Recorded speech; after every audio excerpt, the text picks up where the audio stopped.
Hello, আসসালামু আলাইকুম ভাই ব্রাদার্স। আমি সিস্টেম খান আবারও চলে আসলাম আপনাদের মাঝে। তো আজকে আমি যে বিষয়টা নিয়ে আপনাদের মাঝে হাজির হইলাম, সেটা হইতেছে বর্তমান বাজারে কিন্তু আমাদের যে বাইকারদের যে ইঞ্জিন অয়েলটা আমরা ইউজ করি মোটরসাইকেলে, এই ইঞ্জিন অয়েলটা কিন্তু এভেইলেবল মানে যেখানে সেখানে আপনি কপি পাবেন।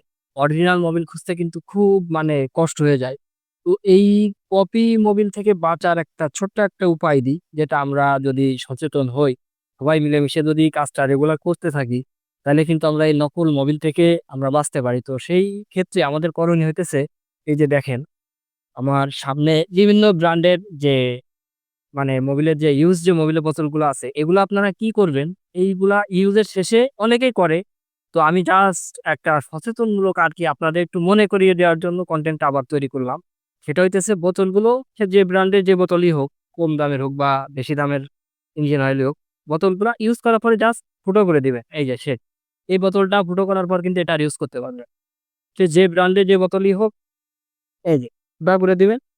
এটা কিছু ব্যবসায়ীরা আছে, এটা ৳১০ থেকে ৳২৫ দামে বোতলটা সেল করে দেয়। এই সেল করার পরে বোতলগুলা যারা আরকি কেনে, এই কেনার পরে কিন্তু ওরা আবার তাদের একটা নিজস্ব ফ্যাক্টরি আছে।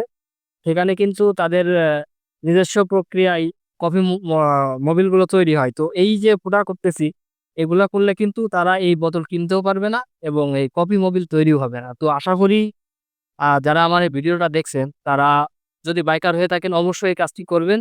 তো ধন্যবাদ। আবারও কথা হবে অন্য কোনো কনটেন্টে। আসসালামু আলাইকুম।